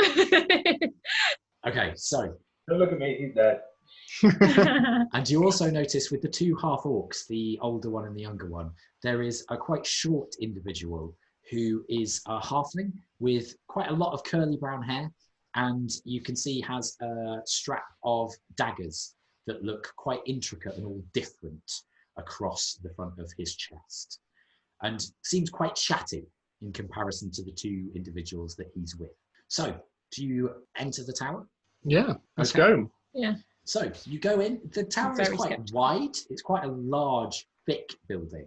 And you go in and are immediately met by a quite wide open room as the entrance. There are a few pillars that support the higher floors, but this room itself is very pleasant. It's very nicely airy and also lined with quite a lot of marble. It's quite a grand room. You weren't really expecting this for what appears from the outsides to be ostensibly a factory of some kind. A weird design for one, but still a workman-like area. And you can see that the groups are gathering, and there is an individual who is dressed in what look like fairly nice clothes, but it isn't armor. There isn't any weaponry on show. She has almost white blonde hair, very pale skin, to the extent that you can see that she's probably not been outside for a very long time. You can see the blue of her veins just through her skin a little bit. Looks slightly unhealthy because of it, but seems quite a hale and hearty individual otherwise, in that she's quite thick-set, quite broad shoulders, and slightly curvy figure. And as you come in, she's smiling quite pleasantly and says, "Oh, hello, come," and waves you in. Sorry, Right. did you mention what she was? Is she human or? She's a human, yes. Right, okay. Is everyone literally arriving at exactly the same time? Seem to be. There seem to be a few people who've come here earlier. Do the others seem to be eyeing up the competition at all? There is a bit of that, yeah. Particularly the two gnomes are looking everyone up and down. They seem to have got there earliest, Okay. in that they're the furthest into the room. Can we tell how people seem to feel when they see us? Roll an insight check. This is, I'm just, me personally wants to know. 18? There's definitely a degree of stink eye from the gnomes in particular. Maybe a little bit of arrogance on their part. You can't really decide between. There's also a degree of that from everybody else. But the slightly disconcerting thing is that the person in the mask, you're not sure where their eyes are looking. because there's no obvious eye slit or visor, but their head definitely seems to be turned in your direction. And you also notice Juniper, that the individual who has the large sword slung to their back, given Like that, swords. yes, Yes. but also Got it. there's a couple of instances where you notice that they seem to be inhaling quite deeply, almost like Who is they're that? sniffing at the air, somewhat like you do, Juniper. I sniff the air. Okay, make a perception check with your sniff sense. My sniff. So that's plus perception. That's 21. There's a variety of scents that meet your nose. There's a little bit of blood, a little bit of salt. There's some scents that you can't place at all. They're very unusual to you. And there's also quite a strong smell of dirt, loamy earth that's quite prevalent. And also a slightly fresher scent that's almost alpine in its nature. It's very stimulating. Do I feel stimulated now? Yes, in Yeah. the sense that there's just loads of things to catch your attention with that smell. I think I'm looking around and looking very jittery, basically. Okay, so once you're inside and the door is shut, the individual claps their hands and says, right, my name is Sir Olamphi, and I believe everybody is here. So, you all understand that we're here for a competition, yes? So, we have, and she points to you first of all, the Bane Glorious, I believe? Yep. Yep. Lovely, lovely. Glad you could come. Yes, that's nomenclature. Glad you could come. I'd heard that you'd retired, so I'm very gratified that you have come. We have the Sisters Skipstone, and she indicates the gnomes. We have the 6th chord, and she indicates 6th band. What did you say it was? The Sixth what? 6th chord. The 6th chord. And And the tiefling is called Sixth. exactly. See what you did there? And we also have the Black 3, and she points to the half-orcs and halfling. So I expect that you would be interested to know what kind of competition it is. Well, it is a happy mix of fighting monsters and trick rooms that you will go through in order to get to the chamber at the center and the Sword of Souls. You must get through together, and some of the rooms will move around, so you can't anticipate what you might be facing. You might also collide with other parties, and you must decide whether you are going to work together or whether you are going to work apart. So, that's basically it.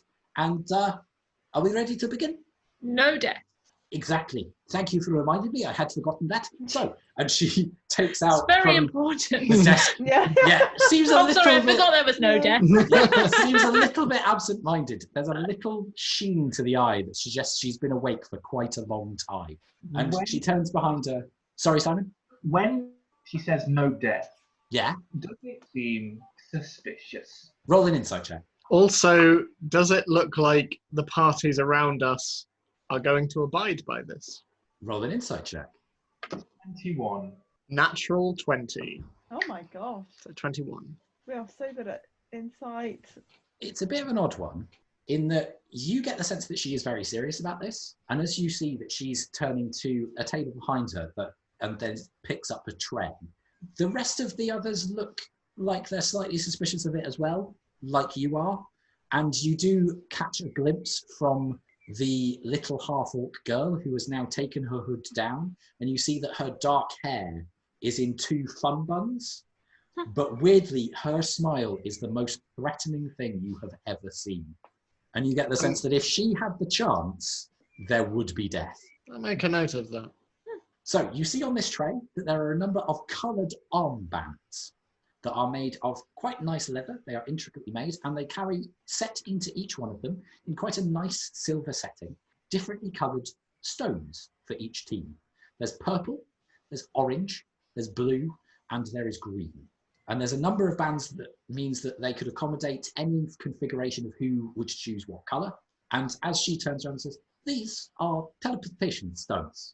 As soon as they sense that one of you is knocked unconscious, you will blip back to this room, at which point you can leave if you choose to, or you can continue to watch through this scrying screen. and she turns, and the wall parts at her gesture. There's a little bit of squeaking, and you sense that there's a little bit of grinding as it opens. And Flint, you notice in particular the very familiar orange sheen of this large sheet of stone. And it flickers for a second as the magic charges up, and then you can see that there appear to be different views split into a four shape of single chambers, but you can't see what is in the chambers. They're quite dark at this point.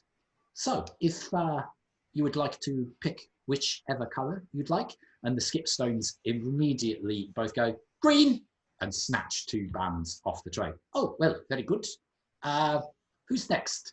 And the 6th chord come forward and go, well, I think we shall have purple, if it's all the same to you. And very good, very good. I do like purple. And they take up the bands and fit them to their arms. And as they fit them to their arms, they do contort snugly to the bicep.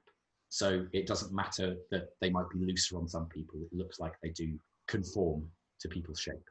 Shall we have blue? Yeah, no objections. The colour of my family shield, so everyone knows. So you take the blue, yeah, and they fit snug. It's not tight and it doesn't hurt, but they do go on, and you can see the blue gemstones shimmer slightly. So Luke, quite similarly to some of the gemstones on your necklace. Does the setting seem quite strong, or does it look like we could potentially pop these bad boys out?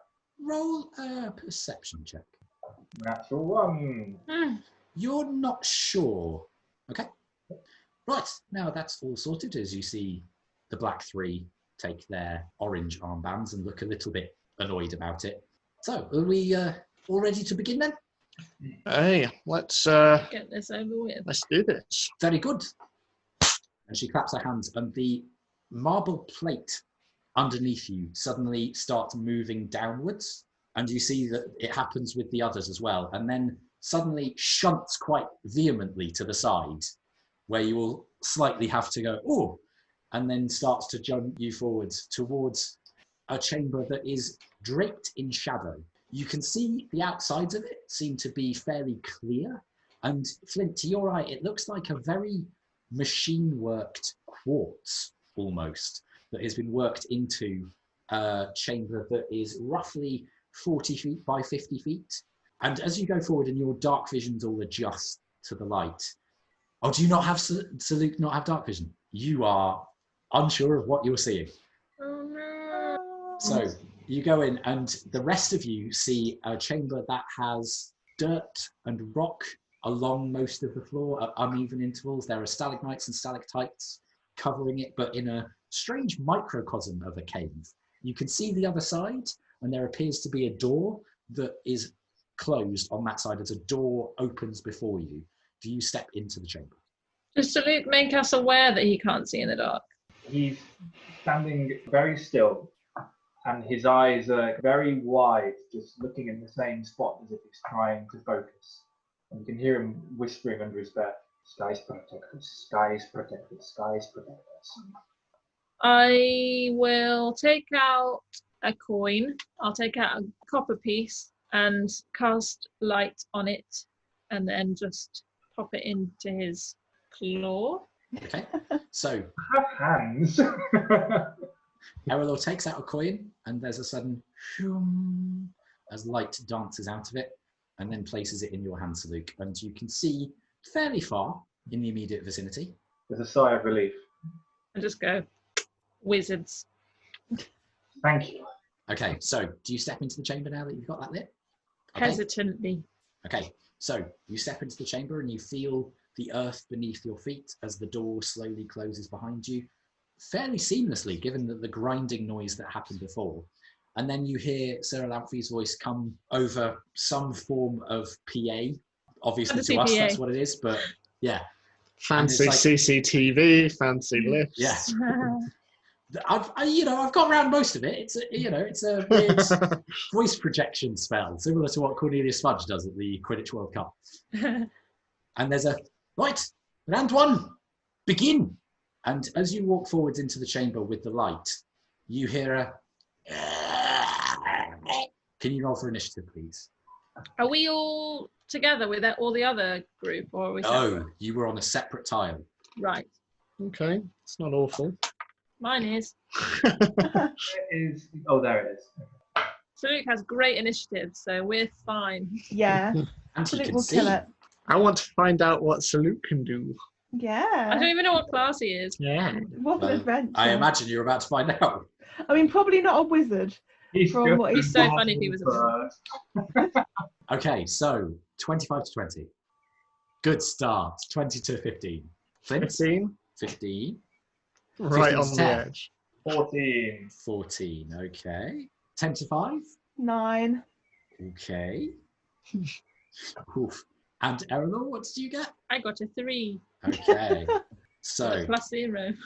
A natural So- 3. Flint first, Salute second. Juniper, what is your dexterity? I rolled on par, did I? Hold on. My dex is 14, so plus 2. Plus 2. Oh, okay. Can you roll another d20 for me then, please? Because we need a roll off.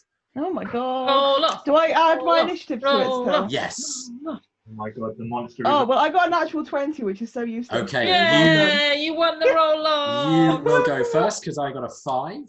Okay. And then it's whatever this thing is, and then it's Erallur. Okay. So, Flint, it is your turn first.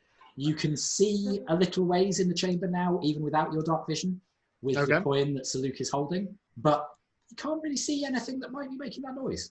Okay, I'm going to hold an action until... I'm going to hold firing my cannon until something looks like it's going to threaten one of my companions, or me, and Truffle is going to do the same. In the meantime, can I have a look? Is there anything additional to this room other than potentially fighting something? Is there anything... Make a perception check. Another natural 20! Nice. There isn't anything additional to this room. It's just the stalactites and stalagmites. But Ugh. then as you glance at one of them, it looks like it's got a weird bulge on it at one point. That's Oh. particular to your stone cunning. Doesn't make sense geologically. Does it look like rock, or does it look like skin? It's hard to tell. Okay. It's quite smooth. Okay. Still holding my action, I'm just going to bring my cannon up and just leave it training on the odd bit of rock. Okay. That's good. That should show us that you've seen something. Yeah. Yeah. So Luke, And I'll have yeah. I'll have Truffle fly just out of reach, let's say 15 feet away. okay, that makes sense. Yeah. End of your go? Yep, Are end of you my go. moving anywhere? No, I'm going to stay where I am. Stay where you are. Okay. You've all been able to spread out fairly long in a long line. The door opened for the majority of the 40 feet of this side of the chamber. So I've just got you in a 4 formation. I can't do a battle cam because I'm not as sophisticated as Ed.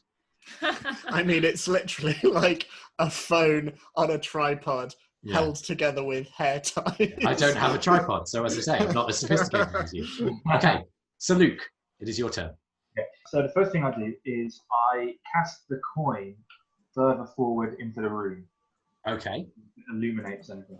so you cast it forward, and you all start to see that slightly odd bulge between Flint pointing at it and the coin being cast into the center of the chamber with a ching, ching, ching. You see that slightly odd bulge on the stalactite above you. First of all, does Saluk recognise that this is not part of the ceiling formation? I'd say roll a nature check for that. So I'd say the coin toss is your bonus action. 2. No, your knowledge of caves is not extensive. No. No. You live usually outside the mountain, Yeah. you know. That's fine. So Saluk readies one of his javelins, Mm-hmm. and I'm going to take off and fly slightly back from the group. And Okay. how high is the ceiling? At 40 feet. Okay, I'm going to fly slightly back from the group and about 20 feet up. Okay, yeah. So you're sitting around mid-level on the wall. Yep. Yeah, that makes sense. Done. And that's all you're doing. Are you holding an action at all? I thought, doesn't surely casting the coin? Oh no, that's a bonus. Yeah. And then I'll just say the nature check was just a general thing, Okay. you know. In that case, yeah, I'll use my remaining action to hold an attack if the bulge makes Moves anywhere. threatening move towards one of the others. Okay, that makes sense. Juniper, it is now your turn. Well, how far away is it exactly? The bulge is 10 feet forward and about 30 feet up. So Okay, cool. Well, I would like to cast Fairy Fire, which has a range of 60 feet. Yeah. Which basically means each object in a 20-foot cube and range is outlined in a blue, green, or violet light. I would like to choose the same blue as our lovely little things. Nice. Any creature in the area when the spell is cast is also outlined in light if it fails a dexterity saving throw. Okay. What is your spell DC? 15. Nothing happens. Okay, so it's not covered in light. No. Damn it. Did you say objects are as well, though? Yes, every object is outlined, so that should. Just So, like yeah, count you see- stalactites. You see the I would stalactites assume light up, stalactites. Yeah. but So you the don't light see. is better. Yeah. Okay. Well, that was vaguely helpful. Yeah. So the chamber is more illuminated with lovely blue light. Okay. At the end of your turn, are you doing anything else? I mean, that was my action. I'm just checking. No, I can't do that. That's bonus action. No, I think that'll be it for now. I can't think of anything exciting to do. Okay, So that's fine. I will leave it. So the bulge starts to shift slightly, and then you hear the strange as it lifts the lip of a wing, and you see from the other side that you were looking at before is quite dark and blended in quite well. This one is very pale and light, almost a fleshy beige colour. And then you see as this face whips around towards you, and it's a fairly flat face, but with large jagged jaws and huge red eyes that look at you angrily, and it blinks quite a lot as if trying to get used to the light. And you can see just beside its mouth there are two almost mandibles with sharp claws at the edges, and then it seems to really dislike the fact that you have brought light into this chamber and starts to leap. So Flint, would you like to make an attack roll against it as it moves towards Juniper? Absolutely. So that is a 14. That will just hit. Excellent. Okay, so 38 points of Ooh. thunder damage. Okay, so you see as this thing leaps and its wings start to flap up, almost like a giant manta ray with this long tail that snakes behind it. And then there is just a woof as Flint's cannon looses, and you see it just go as it smacked into the shining stalactite from which it had just jumped. It looks hurt. That hurt quite a lot. And Truffle is going to use his held action to poison breath him. Oh, does Truffle not roll a separate initiative? He might do. Do you want me to do that? Yeah, would you mind? I think we forgot that detail, didn't we? Because it's been so long since we've used him. Yeah, I've been dead for so long. I know. So that's an 11. 11. Okay, for the sake of that then, we'll say because this thing was behind him in the initiative order, he does get that attack, but Saluk gets his attack first, if that makes sense. Yeah, sure. Because he'll be behind Saluk. So Saluk, what are you doing? I hurl my javelin at it. Okay, roll for attack. New character. 26. That will definitely hit, absolutely. I might not get a turn. And that hits for 13. 13, excellent. Okay, that's lovely. Are you doing anything else? No, that's all Okay. I can do. Isn't it? Can you only attack once? Well, this is I only have one. You action. held, you held your action, so it's a full action. Yeah, it's all I can do from this round. Okay, so Saluk pulls one of the javelins from his back, takes a leaning back aim, uses his wings to balance, and then hurls it at this thing and catches it just underneath the jaw. You can see a part of the point of the javelin score the chin and then just land in the base of the neck. Looks very painful and shimmers oddly in the blue light. Truffle. Lovely. So can it make a Constitution saving throw for me, please? It can. Let's have a look. What am I aiming for? That was cocked. 11. 11. Oh, it rolled an 11 and it's got a +1. Ah, It takes never half. mind. It takes half damage, doesn't it? Oh, it does. Yeah, sorry. Yeah, 'cause I've not it's used Truffle in ages. Yeah, it's the equivalent to a dragon breath. So that's 23. So he takes 11 points of Okay. poison damage. That's great. Okay, so yes, looks quite hurt. You can Okay. see as the acid starts to drip and festers, particularly around the wound that Saluk's javelin did. there's more bones exposed by this, and you can see that the bones are oddly translucent. It's a very odd effect. Okay, so it swoops towards Juniper and attempts to attack her. So it is Juniper. going to, because it is sensitive to light, it takes these attacks at disadvantage. Okie doke. And it is going to attempt to bite you. So that's okay. 13. That meets it. So it does hit. Okay. Yeah. So you take. Only baby. My arm class is 12. Yeah. Nice. The dog is better than me. You take She's also 12 smaller. points of piercing damage, Uh-huh. and Boop, boop. Oh no. this creature then wraps its wings around Juniper No. and clutches her closely. And you can see that its head is very close to Juniper's and is actively trying to bite again. Can I wave my paws around uselessly? You can try, but you are considered grappled and restrained. Can I So you move just my see legs uselessly? paws. Well, your legs are wrapped up as well. Oh no. Yeah. Well, it's much bigger than you. This is the thing. So it has wrapped you up like a cloak. Okay. And then it's going to... How far? So yes, it can reach Erallur with its tail. So it's going to try and attack her with its tail. At disadvantage again. Oh, that was good. But that was not, because that means... Oh, well, it's 14. Yeah, So it does hit. So... the calculator out. 3, so 9 points of slashing damage as the blue tail whips across and just strikes you across the face, Erallur. It hurts. And you can see that there's a jagged cut that runs across Erallur's nose.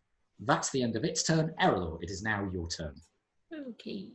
Right. Well, I had a plan, but now Juniper's there, and I don't know if this will hurt her, but I think it's the only thing I can do.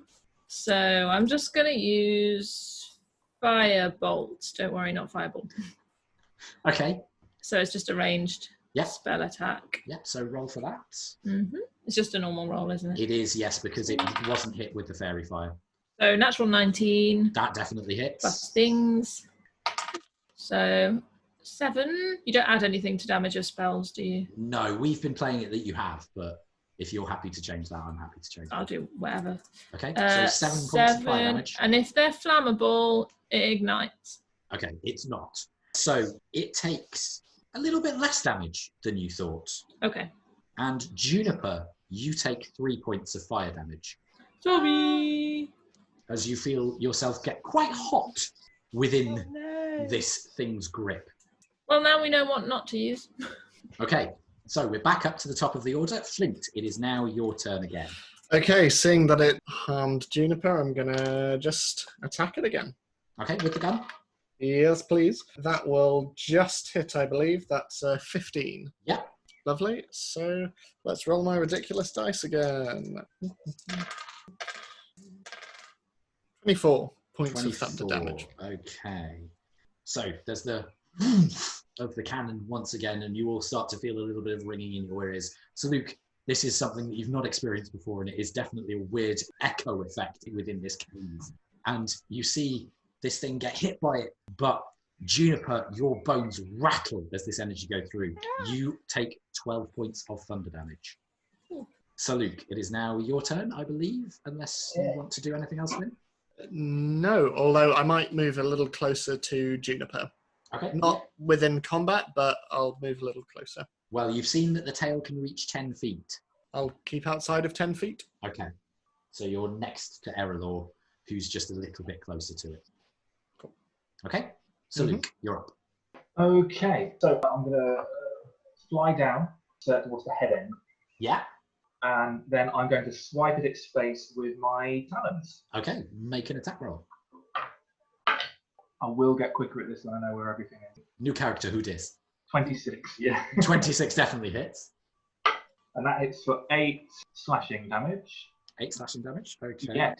And then I'm going to, as a bonus action, do a flurry of blows. Nice. I know what class you are now. Yeah. Come on. Which gives me 2 more unarmed strikes. So I'm going Yeah. to. I believe I can substitute talents for when I use unarmed. So You can, yes. It's The a same feature that we've damage? discussed. Yeah. same rolls, but it's basically slashing or bludgeoning. So I'm going to Yeah. carry on with slashing. I'm going to swipe it with talents again. Yeah. So are you using a key point to do Flurry of Blows? Already spent it. Yep. Great. Juniper, you take 4 points of slashing damage from the first hit. Yeah. Oh. Does it look like hitting it is causing it to lose grip on her, or No. it's just totally? No. But it's okay. looking really hurt now. Okay. You want me to roll a d20 Yeah. again? Yep. Yeah, please do.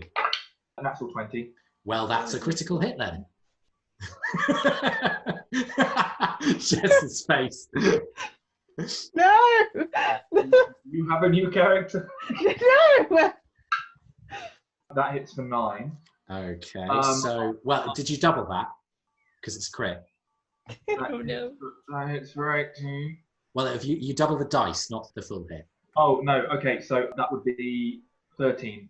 Okay. Um, So, Juniper, you take 6 points of slashing damage as you see the talons pull into the face, but unfortunately they score into Juniper as well. But then as you see and hear the yelp, you just bring your talon and smack it into the face and just twist. And there's a as the thing slips off Juniper and goes limp. It is dead. I'm going to run over to Juniper and I'm going to use one of my supreme potions of healing. Lovely. I see the scratching on Juniper and with a gasp. Are you okay, little one? Am I just drinking potion at the moment? Yeah. Am I like glug glug glug? So that's 10d4 plus 20. So Oh, whoever okay. wishes to roll that many, I'd say roll 1d4 and we can just say, Yeah, let me get that. Unless it's a 1. Yeah, don't do that if it's a 1. Yeah. Cool. So that's 3. So that'd okay, be- so 30 plus 20, so 50 hit points back. Oh, I didn't need that many, but I'm back to full. Great. Okay. Can I we look just use healing beautiful hands? again. So I think I look at Saluk and I'm Might like, need spell. yeah, I'm okay now. I'm just gonna get some things from my bag. Healing hands does I not do didn't as mean to much as harm you. I'm so anywhere sorry. near. It's okay. I open up my bag of holding and I get out 5 animal skeletons. Lisa Luke, how do you feel about necromancy? Because the last guy that was with us didn't feel so good about it. Feel like we should get things straight now. I find it strange. I don't have much experience of it, really. Don't worry, you'll get plenty with us. Give Juniper a thumbs up. While we're here, Michael, the things that I am driven to pursue, the creatures, Yes. do they necromant a lot? No, not really. Some are imbued with magic, and there are some cases where you know that there are undead versions of them, but not particularly. I love that I was talking around that and then Simon just gave you a massive clue with his hands. Yeah. That was me doing the meta pigeon. Oh, I see. Okay. Oh, now we know it's a clue. Undead pigeons. The meta pigeon, and then somebody gave. Well, but the meta pigeon is a coo noise, you idiot. You were talking. I didn't want to interrupt. Oh, sure, that's because that stopped you before. I look quizzically down at Juniper, and then I sheepishly turn away from the group. And then all you hear for like 10 long seconds, there's just like a retching, like a. And when I turn around, I'm holding a dripping mouse skeleton, and I hold it That out. is absolutely disgusting. Amazing.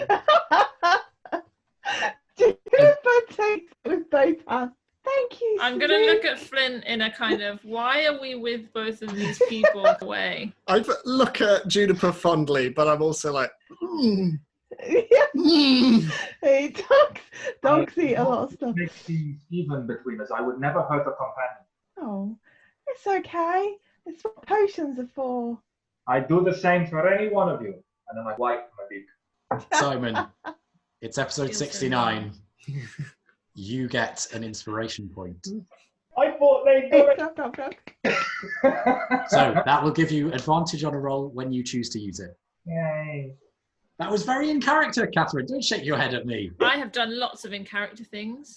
I know. And I've given As you have we inspiration all. points before. So I thought it was consistently absent. I've given you inspiration points before, sure. About 4 years ago. You're giving up by the Okay, so whilst this is going on, Just because he's the new guy. the chamber that you're in starts to shift and move, and you can see that now the Oh, pick up the coin. Pick up the coin. Make a point of retrieving the coin in my Yeah. tablet. So the place around you starts to illuminate, and you find yourself in a large circle underground with various chambers that seem to be moving around. It's quite a bright white light. And Sir Olamphi's voice comes over and says, right, it's time for round 2. And the chamber moves sideways to your right and then forwards. And you connect to another chamber, but this one is a slightly different shape. It appears to be almost a prism, essentially, but it twists slightly as it goes on. It's almost, you're not sure whether it's an optical illusion or not, but the perspective on it seems to twist a little bit. Like that And- scene in Inception. Yes. Or a Yeah. melted Joseph Gordon-Levitt. Yeah. And so the door opens as the 2 chambers connect, and you are brought into a room that follows the contours of that twist, but there seems to be a number of tiles that run across the floor in this strange twist, like a slightly obscured mosaic. And the tiles are very, very colourful, and they seem to run in different patterns across the floor. But there's only 7 rows of tiles across ceiling and floor. And then the door shuts behind you, and the chamber that you were in before moves off. 7 rows of tiles. Yes. Is anybody else starting to feel decidedly trapped? A little bit, but this might be more speed. So the tiles, are they made of stone? They appear to be, yes. Okay. And so it's 7 rows. Yeah, but they spiral and twist across the chamber. So they're not in a straight line. They almost twist up the wall and over the ceiling in their Okay. rows.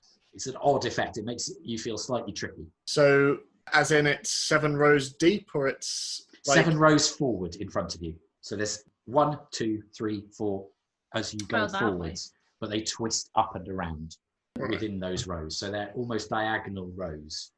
Okay. Yeah. And the tiles along these rows, Mhm. how many tiles are there? 7. So 7 So it's rows. 7 and each rows row of is made 7? 7. Yes. Right. Okay. Looking at them, Are the colours the same as the stones we were given? No, there are 7 different colours. Right. okay. Looking at the tiles, Mhm. can I make out anything about them? Roll a stone cunning check. 22. They look like they might be pressure plates. Are there any in particular that look more like pressure plates? No. Okay. And you said there's 7 different colours. Yes. Is that a colour per row? No. Each different tile has a different colour within each row. Okay. So they all have all 7 colours within the row, but they're in different orders. Can we see down the far end? You can. Seems to be another door, but it's not yet connected to another chamber. So it's an open doorway. No, it's closed at the moment. Right. But at this point, I assume I would have completed the animate dead animal Yes. Yeah. spell. So I have 5 magical creatures. So yes, I have 5 skeleton animals following me, including the mouse. I brought Yeah. the mouse back. Are there any symbols on any of the tiles? Make a perception check. That is 16. Nope. I pull at Erallur's cloak. Go, should I send one of my friends across? Can we all ascertain that they might be pressure plates, or is it just Flint? Well, it depends whether Flint tells you, I think. Yeah, I'll tell everyone. Maybe not yet, because we don't know what will happen if we use one of the pressure plate. But if we do decide to try one out, maybe one of your friends can do that. Okay. So what are the colours? So there's orange, a deep blue, a light purple, yellow, red, green, and is that, how many is that? 6? Orange, deep blue, light purple, yellow, red, green, 6. And yeah, then a powder blue. Are these colours bringing up anything for me at all? Or? Not immediately, no. Okay. Arrow Cocker, what's their colour perception like? I think they can see in colour. It doesn't say that they see in black and white, does it? It'd be very funny if they did. Yeah. What's everyone talking about? Oh, yeah. It's just all grey. So look, might you try flying across and just testing the door, maybe? Obviously check, make sure it's not trapped, but just see if we can open it. Well, what if there are traps in the walls? Well, you won't be touching any of the walls. I mean, check for bits of string and stuff, I suppose. Does it look like the walls are trapped? Roll an investigation check. How far across is the door? The door is 50 feet across. Okay. 17. Looks like it's possible. You're not really sure whether flying would work. And with the pressure plates, you don't know whether there might be some more secrets hidden in. Can I use Mage Hand and just wave it around in front of me by 30 feet? Yeah, sure. So you move in, you wave the hand around the area without touching the tiles. Nothing seems to happen. I'm happy for you to risk flying there. I give a disapproving cock and... A disapproving cuck. Let's move swiftly on. Just repeating what you said. Episode 69. disapproving cock. At least it wasn't a disappointing cuck. Yeah. And yeah, I take off and fly down the length of the corridor, being careful not to touch any of the sides. Okay, I'll say make a dexterity check for that one, please. 8. You see, as Saluk starts to fly and twist round, seems to get slightly disorientated by the twist, and there's a point where his feather just brushes one of the red tiles about halfway down, and there's a sudden twang as it smacks into him out of the wall. Oh! You take 7 points of bludgeoning damage. So did he appear to touch anything? Sorry. Yeah, his feather just brushed through the tile. A tile. Okay. Yeah. Which colour tile? Red, about halfway down. You continue to fly and you make it to the other end and then settle. Nothing else seems to happen. I nurse my wing and turn around. I hate dungeons! How do you feel about dragons? We come into those occasionally. Fuck you! Just to save me as a player reading into stuff too much, should we take note of the row that he brushed the... That certainly might be a good idea. Okay, what row was it? Follows the third row. Third row. And how many tiles across? Does that matter, or? It was in the middle, so it was the fourth one. Fourth one, okay. Are you wanting me to write this? Might be a good Third idea. Now all we have to do is hit every other plate. Fourth along. And what happened when he touched it? Something He hit got him. smacked by it. So the tile itself came out and hit him. Cartoon boxing glove. Okay, now I'm down at the other end now. Does the door look like it might have any sort of mechanism attached? Beyond hinges, obviously. Roll an investigation check. Any mechanism that doesn't look like it's part of the door. 11. Doesn't seem to, but it's definitely closed still. I try the door. Doesn't open. We should just smash the door down. And There's no rules. There's nothing beyond it. It's not connected to another chamber yet. And there's nothing else that I can see down my end now and there. No. Juniper, do you want to try your plan? Yes. So the red one was bad, maybe. Maybe send one of your friends to one further away from us, just in case there's some kind of area of effect situation. Okay. I choose a squirrel. Okay. I think Juniper would ask, is there a green one on the first row? There is, yeah. There's one of every 7 on the first. I can mentally command it, but I'm going to vocally command it Yeah. because people are there. I just like, go to the green one and see what happens. Skips off, goes onto the green one, and there is a sudden as a poisonous cloud envelopes it and then dissipates. The squirrel's fine. Can't be poisoned. It's a skeleton. Yeah. But yeah, that triggered an effect. Is there a way to walk from one end to the other, only standing on those green plates? There is. You'd have to skip from one to another. They're not diagonally connected. There's not a solid row of green. Right. You'd have to hop. Okay. It's doable. It's difficult. Oh, how big are the tiles? They're 5 foot across. Oh, they're really big then. Okay. Oh, right. I was thinking small. Is there a green tile by me? Yes. Okay, I stand on it to see if it does the same thing. Yep, there is a similar of poison, but you are unaffected. Oof. All right for some. Okay, so I then ask the squirrel. Hold on, I made a list of the colours. So we've done red and green to go on yellow. Yellow, okay. On that one, it hops on, and there is a strange noise as its feet start to sink into the tile. Oh no! And I use Mage Hand to go and try and pull it out. Okay, make a strength check with your mage hand then. It's just add strength, Yeah. presumably, to that. Okay. Yeah, because it's an extension of your hand. 16. Okay, so you manage to pull it back out. Surprisingly strong Erallur strikes again. Yeah. The muscle mage. Mage bicep. Erallur, could you put them down on a purple one? I do that. Okay, you place it on the purple one, and there is a strange as it just disappears in a column of darkness and does not return. Ooh. Lavathel the Third, no! I'm so glad you did that. I was really hoping you would. So definitely don't touch the purple tiles. Okay. So I turned and I talked to a ferret. I'm like, okay, it's all up to you now. Would you like to try an orange? And it skips forwards, and as soon as it touches the orange one, its bones just turn to sand. Ugh. Definitely don't touch the orange one. No. I'm sorry to interrupt, but are we sad about these creatures? Do you feel sad? No. I think you have your answer.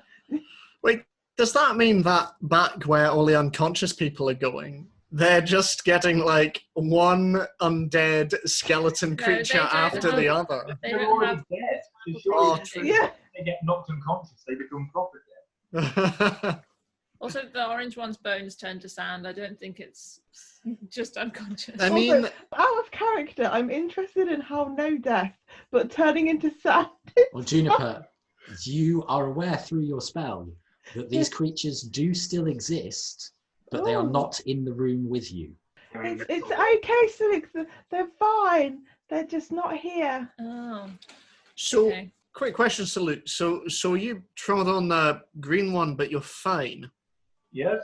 Well, what happens if you go from one side of the room to the other, only standing on the green squares? Is that worth a shot?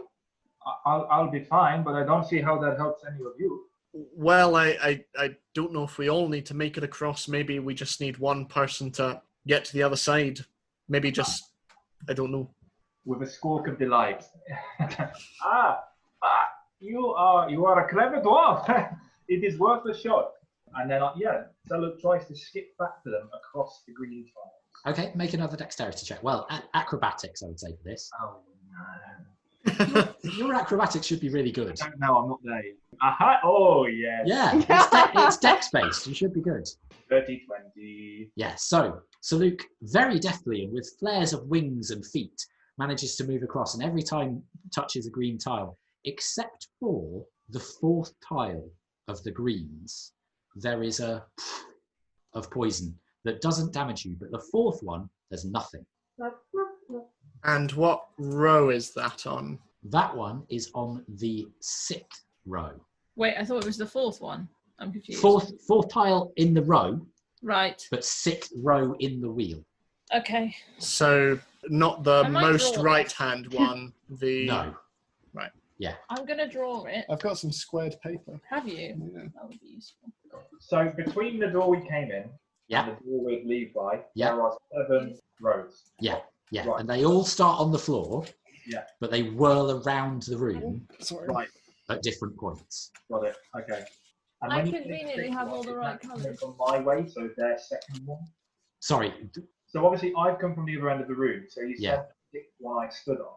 So in terms No. of The fourth one you stood on, but it's in the 6th row along as they are presented on the floor along to the party. right. Sorry, I know this is confusing. Okay, so from row to row. Oh, so that's the middle, no matter which way. It is, exactly. So what's the order of colours in the first row? In the first row, From us to the door. it seems to be the light purple, the deep blue, the soft blue, yellow, orange, green, red. And so far, all we know is the fourth green on the 6th row is fine, and the red on the 3rd row is not fine. And every other green is not fine. Yeah. And also the ones that the creatures touched. Okay, so second row. Are you really going to make me go through the different orders of these 49. tiles in every row, Ed? Well, It seems important. yeah, because we need to know which ones are correct. But this is going to take ages. Instead of that, should we keep track of what colour tile seems safe in any In given each row, yeah. Yeah. So the fourth, Green. no, was it the sixth row? Sixth row and the fourth tile. Can you just scribble that down? Yeah, so 1, 2, 3, 4, You 5, just 6. Mm. Lovely. Okay. I don't think it matters where on the row it is. I think it just matters that it's the green Yeah. one on that row. And then we know that the red on the third row is not safe. Yeah. And then I'll need Michael to tell us which ones were the ones. All the other greens were not safe. All and then greens are not. whichever, I don't know which ones were the ones that the little creatures touched. I assume it'd be the first ones that you come across. Yeah. Yeah. And Okay, it was indigo, yellow, orange. So the ones we tried were green, yellow, purple, and orange. I've got. Yeah. So they're all not safe. Okay. I'll just mark the safe ones because otherwise. Well, I'm just thinking process of elimination. We could figure it out. But okay. Yeah. Yeah. So. Presumably, I'm saying this out loud. Now that we found one safe green one, that's probably the safe green one. Yeah. So we can probably eliminate all the green ones from the other rows. I mean, we know that anyway because you've tried them all. Well, I finished skipping along. Yeah. But we can assume that of the next lot of colours once we find one safe one, right? Yeah. Did anything seem to happen when he touched the green that didn't do poison? No. The only question is how we check the orange one without turning. Tell you what, I'm going to take my coin purse out and just go, I've got money to burn. Why don't I try my mage hand first? Aye? Yeah, you can maybe press all of the red ones. Yeah, because it's not a physical connection. Yeah. So, I mean, it's only 30 feet, so I'll just try the ones I can reach. Okay. So what one are you trying first? So the next orange that we haven't tried, so the second row. Okay. So in the second row, the orange, your mage hand settles on it. Nothing happens. But then I suppose we don't know that would have happened anyway. Yeah. I'll try the next Also, orange. just quick note, the second orange is in the same row as the safe green. Okay. And how many tiles in, or does that not matter? Second. Second, right, Yeah. okay. So just to be sure that mage hand does trigger stuff, are there any on the first row that we haven't triggered yet? You haven't tried the red? Okay, I'll just try the red one. Okay, you try the red, nothing happens. And it is in the sixth row again. So maybe we just need to Walk along the put it on sixth row. Yeah. But doesn't it go up the wall and onto It the does. ceiling? It does. Do you want to try pressing the first tile on the sixth row and then... Yeah, I just did that. I think, didn't I? Yeah. Oh. That was the red one. Oh, that was the red one. Okay, Yeah. right. Can I reach the third? You can. Yeah, it's yellow. So do you do it? Yeah. Yeah. Nothing happens. Right. So do we think we just have to press all these ones? I'd assume so. We don't have to walk along it? Can we reach the ceiling from the floor? No, you would have to Right. walk up, I can do that. but not everybody can. Yeah. But I'm hoping not everyone has to. Sorry. Well, but Sam. nothing happened when Saluk reached the other end. Yeah, but he hadn't walked along True. those tiles. Did you say there was something funky about the gravity in this place? Sorry. It's not necessarily the gravity, it's just the room throws you off, but the gravity could be weird, you don't know. I mean, shall we just try walking single file along the sixth row and see if anything happens? If Mhm. we get to one side of the wall and we can't walk up it, then obviously that's a different problem, but... Yes, but my friend should go first. Good And I idea. Good gesture idea. to a rat. Okay. The rat skitters up and seems to move up the wall without making any effort. Manages to get to the end of the row without trouble, and then suddenly is on the other side with no harm done. I'm so proud of you. Magic is fantastic. Is that your catchphrase? Oh dear. So should we try that? Yeah, let's just walk along. Okay, so red, orange, yellow, green, blue, deep blue, violet. You walk along the colours of the rainbow, come to the other side, and you are fine. And the chamber suddenly starts to move. And you see a chamber from your far left start to move towards you that seems to have water swishing around in it. But you can also see shadows of people and shapes swishing around. But as you watch, you see one of those shapes lifts a hand, and there is a sudden crackle as lightning courses across and hits a few of the other shapes.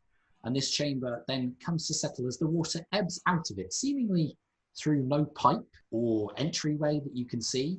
And then your chamber twists around to face flat. And the voice of Sir Olamphi comes over the top and says, "Round 3, time to meet some friends." And you see the door open onto these two chambers, and the two gnomes that you've seen in the waiting room enter. And the one with the scar comes up to you and just looks you up and down with a bit of a rough look. And the one with the slightly blue hair has what seems to be a rapier in their hand and wipes some green-blue blood off it. Yay! Hello. That was annoying. Yeah. Yeah, took them a while to work out that it was a rainbow, didn't it? It did indeed. So, Hi, everyone. Hello. How's it going?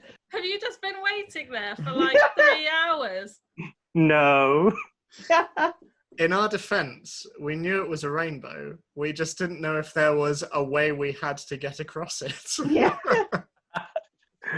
Yeah, well, yeah. Are you going to kill us now, Adam? We'll have to wait and see. so the Skip Zone sisters are now in the chamber with you. Which one And- is Adam? He is the one with the blue hair. Okay. Oh. Snazzy. Would she like to introduce herself at all? Well, yeah, so that room was bloody annoying, wasn't it, sis? Yep, definitely. But we showed those marrow. Oh, we did indeed. Well, mostly I did, you know, with the lightning and all that. Well, yeah, I'm versed with being in water, but that was a bit too much for me, I must admit. That's fair. So, we killing these guys or not? Yeah, and what do we do here? I didn't actually think that we would be fighting other people, but I'm game if you are. Yeah, why not? Right, And you see okay. the crackle of energy starts to coalesce around the other one's hands. Said, Elsie, ready? Ready as I'll ever be. Okay, and that is where we will pick it up next time. Oh. Sorry, Adam, I tried. That's all right, I don't didn't worry. think that it would take them half an hour. I should have gone okay. off previous form with puzzles that they think that I am being way too complicated or way too simple. As soon as you said 7 different colours, I went, well, it's going to be the rainbow. Well, I don't Flint actually did know the ask rainbow. whether or not the colours were familiar to him, and I assume he's seen a rainbow. Yeah, When he hasn't, not so sad. He's never seen a rainbow. You know, I feel like me saying roll a nature check in there would have just really given the game away, to be fair. Yes. And because it's colours in different formations, it could have meant many other things. Yes, it could have indeed. So we will pick that up next week with episode 70. Oh, Thank you no. very much for playing, Adam. I and don't want to fight Adam. You, So sad. it I may have end plus up- 8 on persuasion. Yeah, I was gonna- we'll see.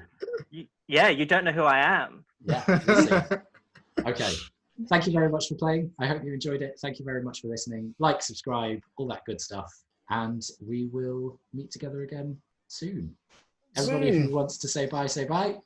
Bye. Goodbye. I've missed that voice. Yeah. Aw.